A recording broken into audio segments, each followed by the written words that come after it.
Imbiza-ke lena ishaya lokufishane ngaphakathi esinyeni emzimbeni wonke. Lana-ke ufike etikoloshi ugeza ngamanye-ke amakhubalo osuke ugeza ngawo, bese ubuya kuzohlanganisa laba, ubahlanganise bobabili.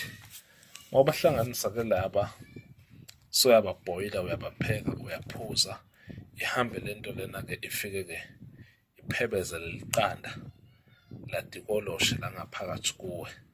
Uthole ukuthi lento lena uyayizwa kube ngazuthi kukhona into edlalako la kulesinye.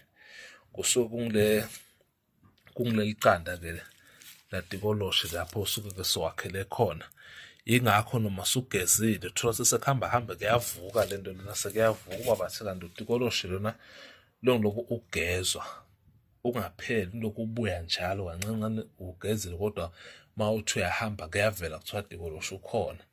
Noma-ke tikoloshi ungasekho, kodwa leli qanda lawo malisele lapha ngaphakathi likakafi, ngeke ize lento iphele kalula lena. Kufuna lento lena kufe leli qanda la ngaphakathi, mase kufe leli qanda bese kuba uma-ke lento-ke iphuma-ke kahle, mase kufeke leli qanda-ke lawo la.